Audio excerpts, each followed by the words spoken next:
So we are in our restoration series. The title of the message today is Ezra on his knees. Ezra on his knees. Ezra chapter 9, verses 1 through 15. It's the whole chapter. And it is a lengthier passage, but a very insightful passage for us. And I do want to mention this Ezra cheat sheet that we have. It is available on our Antioch Bible Church app. So you could download our app if you're on live stream or if you're here. I want to encourage all the young people here to download our app, and the adults and the seniors. Great resource. But if you click on Sundays and then on Bulletin, you'll be able to access this Ezra cheat sheet. And it has the names of all the Persian kings, the time of their reign, and also key dates in the book of Ezra. So we are wrapping up our restoration series. There's just 2 more messages to go. So in totality, it's a 16-week series. We are on week 15. And I realize since the series is so long, you may have gotten lost. You may be confused. Like, what's going on in the book of Ezra? Or maybe you've started watching on live stream, or you've started attending sometime in the middle of the book of Ezra. So what I'm going to do to begin our message, an introduction, I'm going to give a brief summary of the first 8 chapters of Ezra. So after this quick summary, everyone's going to be caught up. We'll all be on the same page, and that will transition us right to our text in Ezra chapter 9. So Jerusalem and the temple were destroyed by King Nebuchadnezzar. This was in 586 BC. The reason why the city and the temple were destroyed was because of Israel's sin. They continually disobeyed God, and they would not listen to his commands. So the people of Israel were carried away to Babylon in exile for 70 years. This is a historic event in the history of Israel called the Babylonian captivity, or the Babylonian exile. And so later on, Cyrus, the king of Persia, conquered Babylon. So God stirred the hearts of these Persian kings to allow the enslaved Jews to return to Jerusalem and rebuild the temple. Many years later, actually halfway through the book of Ezra, Ezra the priest arrives in chapter 7. He was given permission by Artaxerxes to return to Jerusalem and to restore the people spiritually, which was his priestly duty. And what we'll see today in chapter 9 is that when Ezra arrived, he was devastated by the sin that the exiles had gotten themselves into. So we pick up in Ezra chapter 9, verses 1 through 15.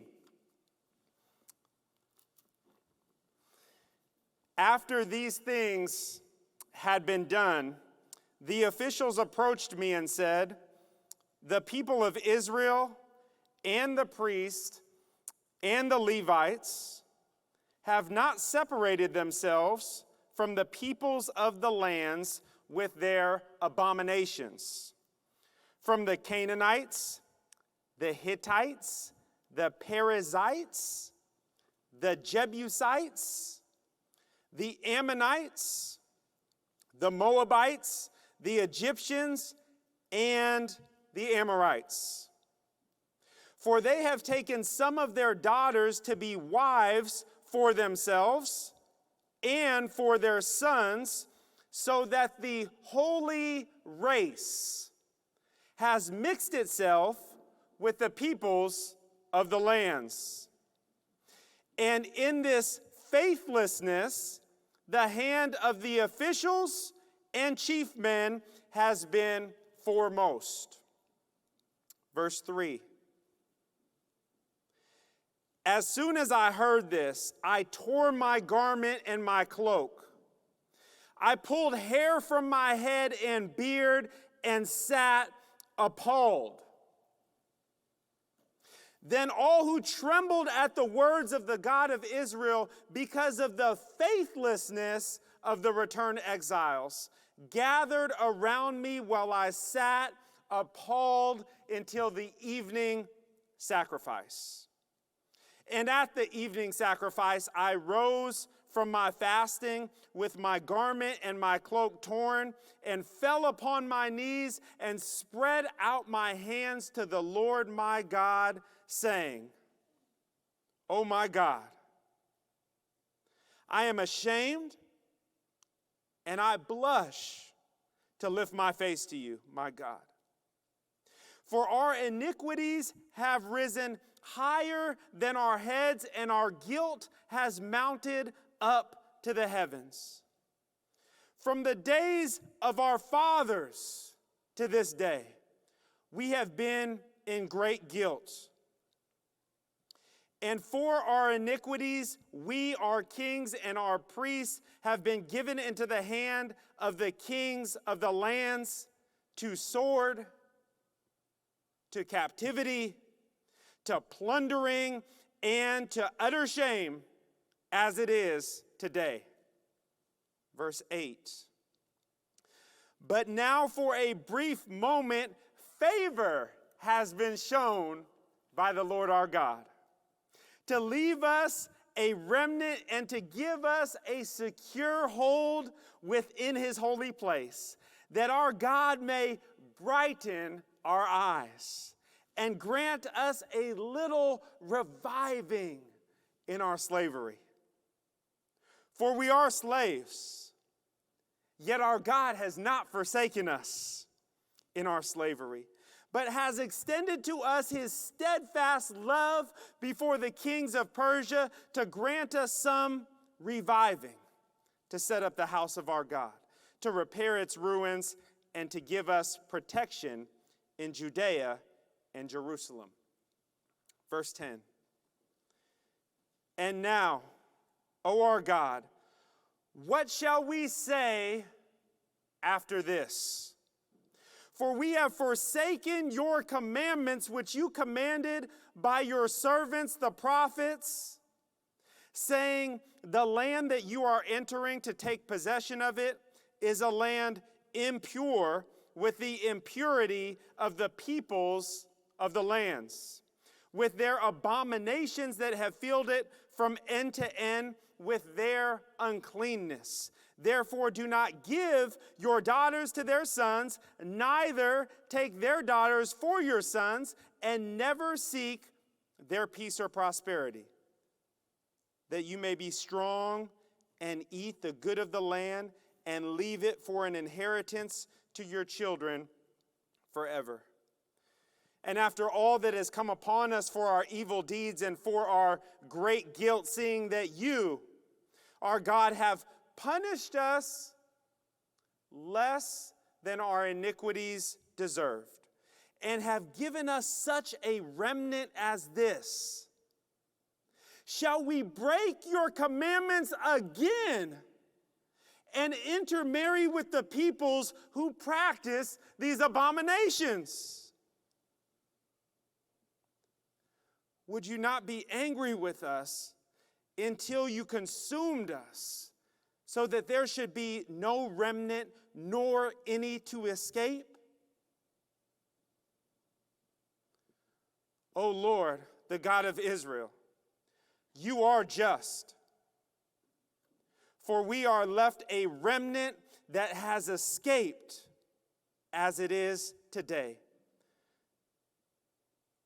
Behold, we are before you in our guilt, for none can stand before you because of this."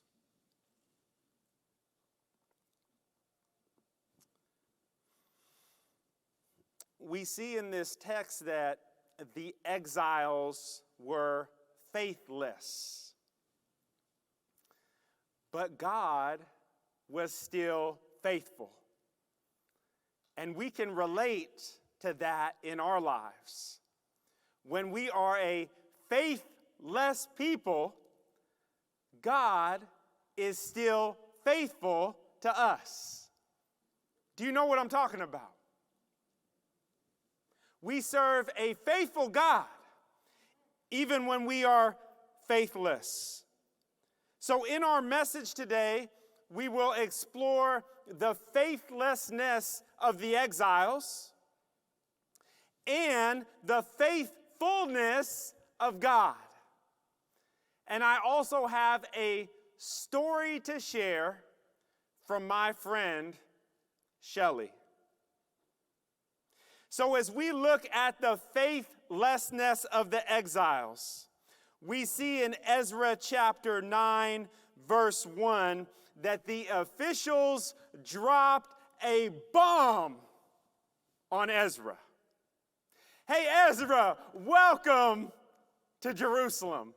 I know you've only been here for about a few months, but I have something important to say. Ezra learned that the people blatantly disobeyed God's law by marrying foreign women.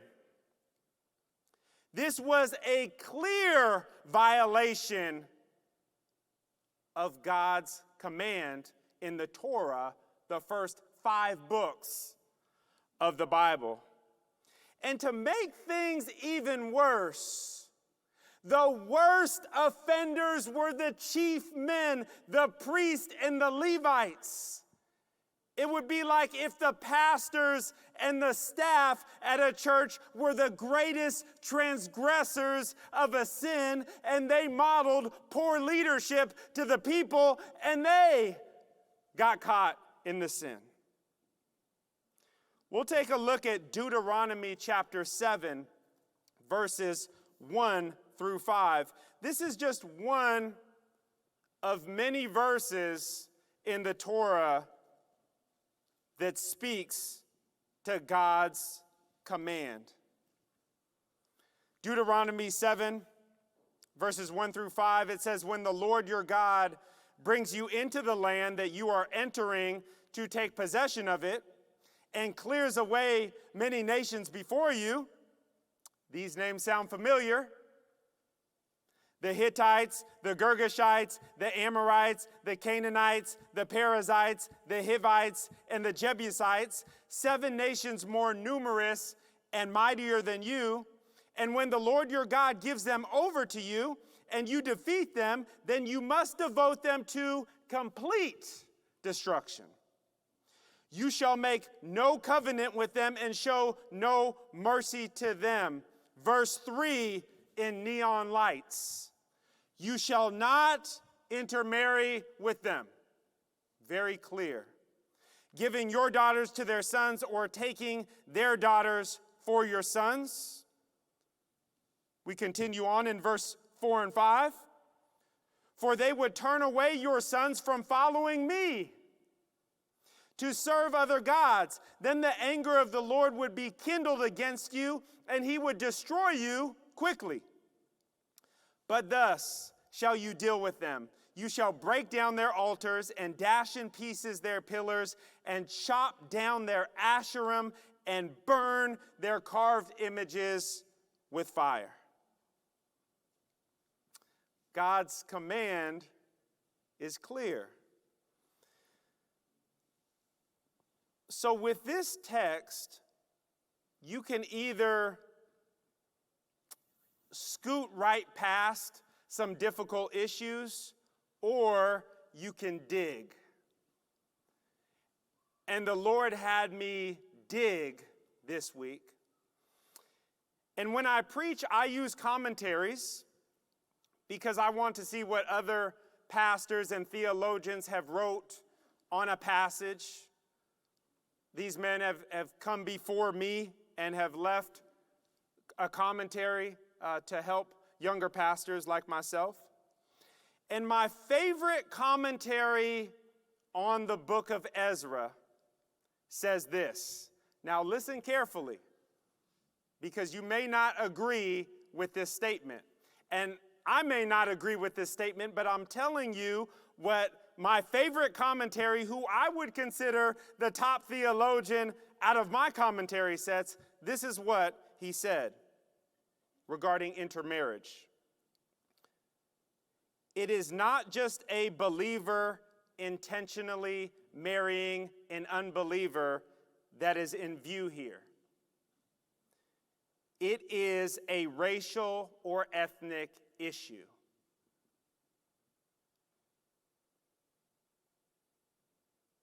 It is not just a believer intentionally marrying an unbeliever that is in view here.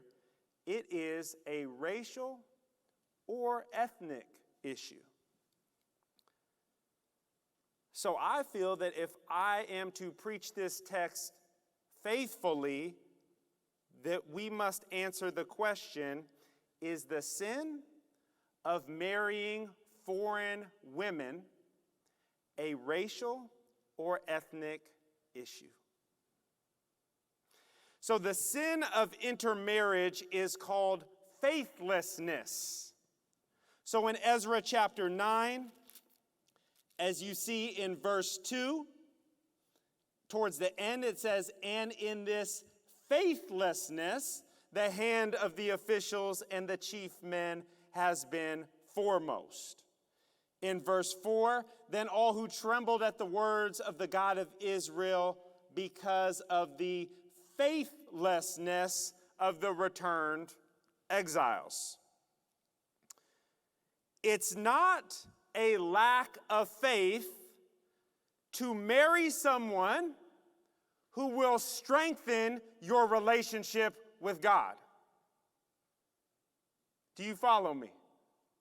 Does that seem logical? That it would not be considered a lack of faith if you married someone who would strengthen your relationship with God. So Israel was commanded to separate from people groups who practiced abominations, which is a word for sin, such as idolatry, child sacrifice, pagan rituals. They were not to have a part in these abominations. So in verse 2, you see the word holy race. The holy race in verse 2 was religious, not merely ethnic, meaning that outsiders could join and convert. How about the genealogy of Jesus Christ? Do you remember when we studied that a few months ago? In Matthew chapter 1, the genealogy of the Savior is laid out. Matthew chapter 1 verse 5 says this, and Salmon, the father of Boaz, by Rahab, and Boaz, the father of Obed, by Ruth, and Obed, the father of Jesse. So I want to make this clear that Salmon and Rahab got married, and they had Boaz. And then Boaz and Ruth got married, and they had Obed. So Salmon, a Jewish man, married Rahab, who was a Canaanite woman. Rahab was the prostitute who helped the Jewish spies. Remember, they were to spy out the promised land, the land flowing with milk and honey, which we know is Canaan. But in Ezra chapter 9, verse 1, you see that the Canaanites were the first people group listed. The Canaanites are on the banned list. But Rahab, a Canaanite woman, was grafted into the holy race by faith. Her name is even listed in the Faith Hall of Fame in Hebrews chapter 11. Now, Salmon and Rahab gave birth to Boaz. And Boaz married Ruth, who was a Moabite. Hold on. Ezra chapter 9, verse 1. Banned. Moabites are banned. But Ruth was the daughter-in-law who clung to Naomi, and she said, I will not leave you, and I will worship your God. Ruth was also grafted into the holy race by faith. So these two foreign women from banned people groups worshiped God and became a part of the holy race. So when you go back to answer the question, is the sin of marrying foreign women a racial or ethnic issue, as some theologians state, I conclude that the Israelites were commanded to marry worshipers of God. I think a few of you were nervous as I was going through that. Therefore, the sin of marrying foreign women is not a racial or ethnic issue. God's command for marriage is still the same. A believer must marry a worshiper of God. If you have a Bible, turn to 2 Corinthians chapter 6, verses 14 and 15, which is found in the New Testament. The verse will also be shown on the screen.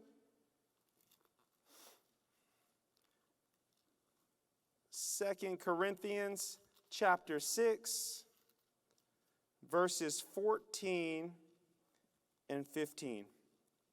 And I'll read the passage, which is a familiar passage to people, but then I'll also go a little further in the passage to give needed context for application. 2 Corinthians chapter 6, verses 14 and 15, it says, "Do not be unequally yoked with unbelievers. For what partnership has righteousness with lawlessness? Or what fellowship has light with darkness? What accord has Christ with Belial?" Which can be translated Be-liar, a name for Satan. "Or what portion does a believer share with an unbeliever?" I've always heard, do not be unequally yoked. Maybe you've heard that if you're a single person who aspires to be married.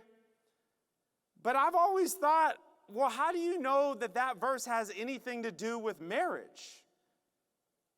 It doesn't say anything about marriage. But when you read on in light of Ezra chapter 9, you continue in 2 Corinthians chapter 6, picking up in verse 16, it says, "What agreement has the temple of God with idols?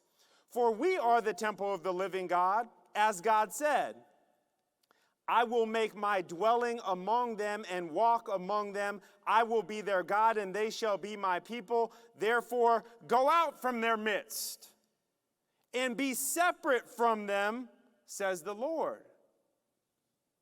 and touch no unclean thing, then I welcome you, and I will be a father to you, and you shall be sons and daughters to me, says the Lord Almighty. So you see that this passage, which is a direct quote from Leviticus, also lines up with that same passage in Deuteronomy.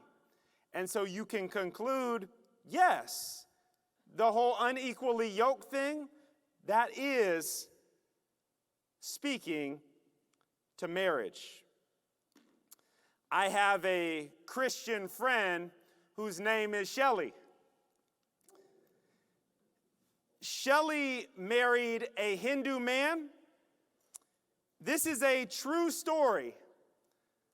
I just changed the husband's name. So prior to marriage, Shelley and her husband, who was a Hindu, discussed how they would support one another in their different faiths.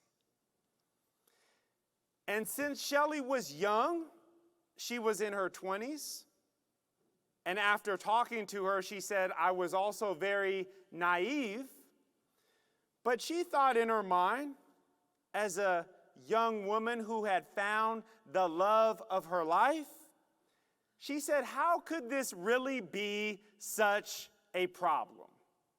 You know, marrying someone of another faith. Shelley also thought that her husband, Akash, would eventually change. That kind of idea of missionary dating. I can date someone who's not a worshiper of God, and I can be a good witness, and then they'll be saved, and we'll live happily ever after. She was hoping for this type of scenario. Well, things started going downhill when Shelley and Akash had children. They have 3 wonderful girls who are fairly close in age. Akash refused to go to church with Shelley. But I thought we had talked about this prior to marriage. Well, I don't want to anymore.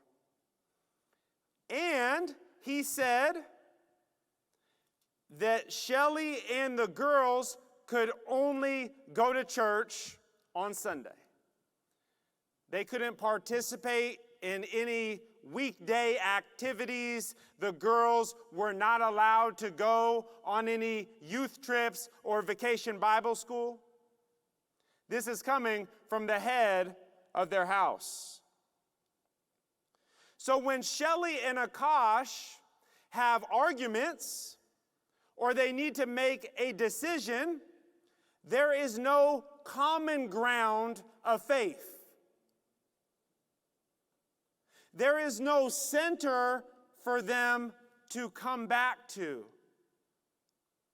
such as God or Jesus or the gospel.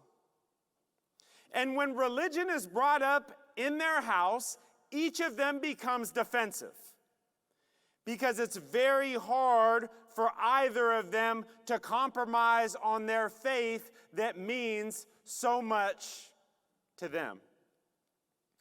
Akash will not allow the Bible to be on desk at his home. And he has found some of the girls' devotionals and even hid them. But Shelley said it's okay for him to have idols in the home and for all the closet doors to be open, which has something to do with the Hindu faith.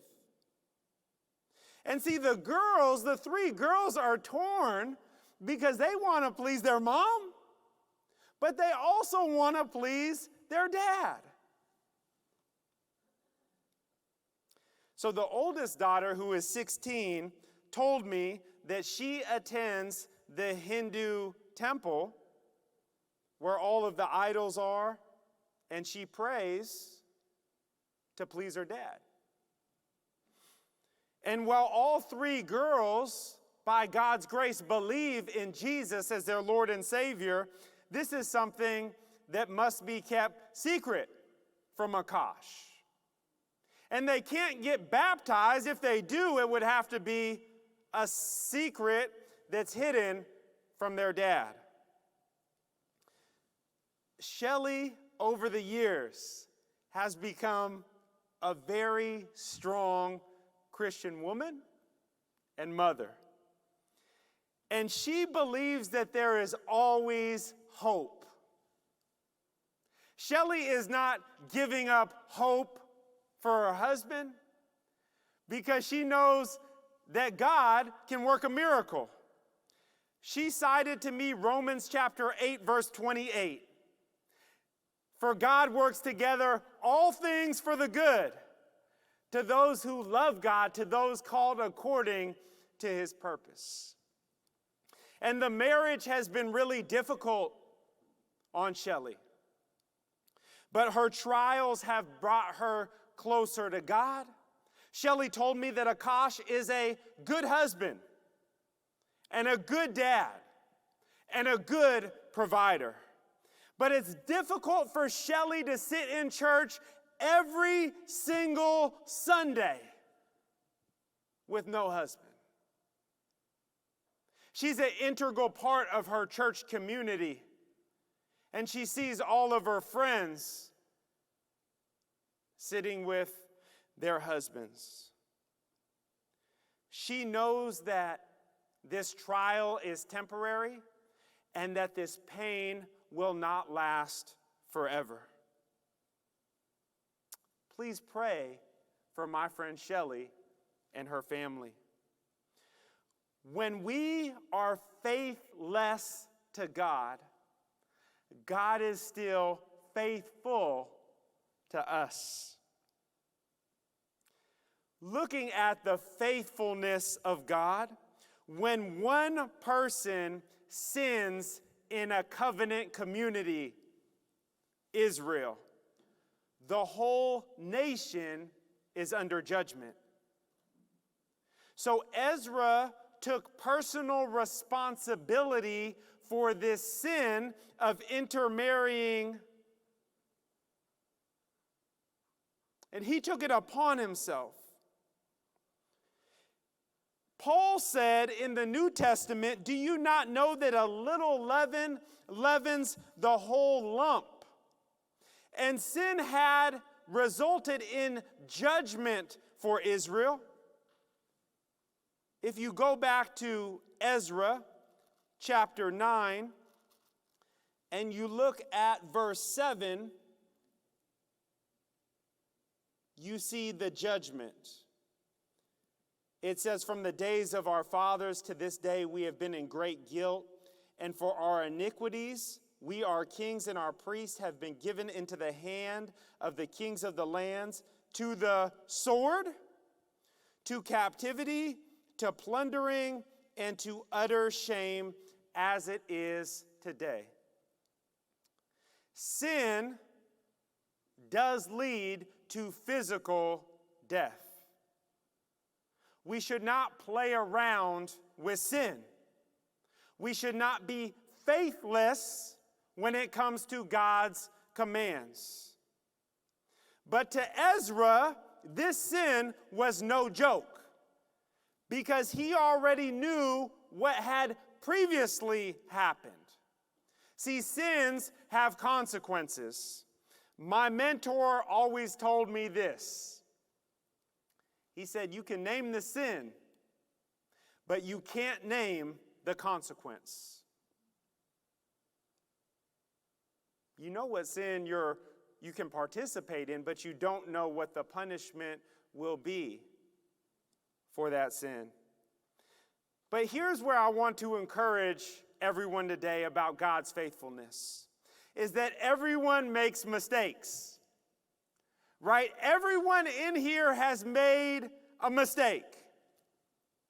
If you wish that you could have a redo somewhere in your life, just raise your hand. You're like, God, if you could give me a redo. Both hands, leg. If you could give me a redo, I could do some serious damage for the gospel. I could lead so many people to your kingdom. I wouldn't have been involved in that sin. But here's the reality of life. We were faithless, and we have to live with the consequences of our sin. But God is not a cosmic bully. God is not out to get you. God is not someone who wants you to suffer and feel ongoing pain and regret for your decision. Look at Ezra chapter 9, verse 9. Ezra keeps it real. He says, "For we are slaves, yet our God has not forsaken us in our slavery, but has extended to us his steadfast love before the kings of Persia to grant us some reviving, to set up the house of our God, to repair its ruins, and to give us protection in Judea and Jerusalem." God did not forsake the Israelites in their captivity. They had to serve the consequence of their sin, but he did not forsake them. And God will not forsake you. If you are in proverbial Babylon, God will still show his steadfast love to you. The Hebrew word for steadfast love is a popular Hebrew word called hesed. And hesed means love and mercy, and it speaks to God's loyal covenant love and mercy to his holy race of worshipers. God can make a way out of no way. I'm not just saying that, I've seen him do it. And he will brighten your eyes. He will give you reviving. He will bless you with his goodness. So as we close our message today, hey, what can I take away? You can take this away. That God's commands in the Bible, they are for your good. They are to protect you. They are to bless you and your family. Listen to God. And when we are faithless in our walk, God is still faithful to us. And as my friend Shelley said, we always have hope in God. Let's pray. Oh, Lord Father, we thank you. We bless you. Lord, we thank you for being faithful to us, even in our faithlessness. Father, I hope that this message will encourage the faithless to turn from their sins to a faithful God, to a covenant God who will love them. If you are listening to this message today, if you are here in person, or if you are watching on live stream, and if you have not placed your faith in God, you are outside of the holy race. And only those worshipers of God will have eternal life in heaven. So if you want to place your faith in Jesus Christ today, if you want to forsake sin and become a worshiper of God, just stand right where you are. If this is what you want to do, it won't matter about you standing up and someone looking at you, or if you're watching on live stream. If this is you, if you're not a believer in Christ, take this opportunity to stand and say, today I put my faith in God. Today I become a member of the holy race. I become a worshiper of God. If that's you and you're standing, pour out your heart to God. Be heartbroken over your sin and say, "Dear God, I'm so sorry. I turn from my sins. And today I choose to worship you. Thank you, Jesus, for dying on the cross for my sins. Thank you for the eternal life that I have in you. In Jesus' name, amen. Amen, church. We have one more song that we will play, and then I will come up and dismiss. Let's stand, church. We've had the song in our hearts this morning, and I think it's only good that we sing it again. Because He lives, I can face tomorrow. Because He lives, all fear is gone.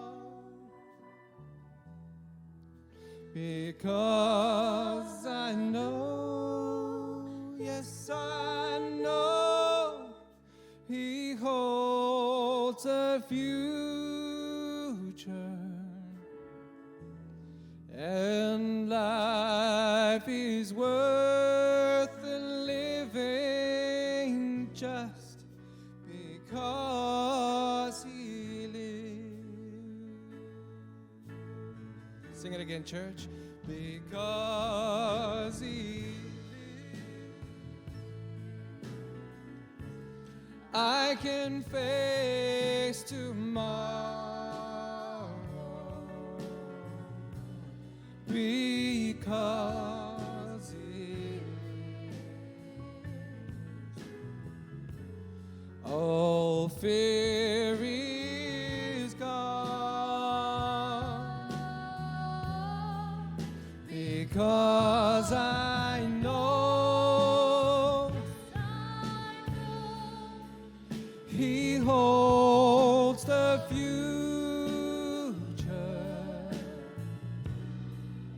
and life is worth the living just because He lives. And life is worth the living.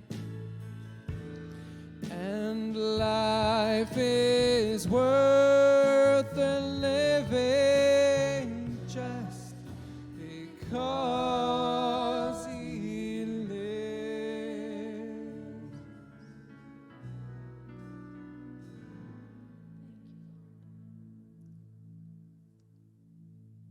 Amen, amen. Well, we have two moms who watched online who won our drawing, so we will send you a Mother's Day card and gift. The first one is a longtime member of Antioch, Carol King.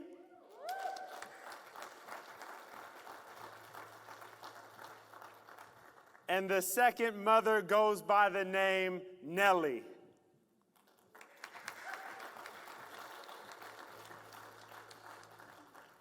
So I wanted to remind you that our church will be fasting together on Saturday, May 15th, this Saturday coming up.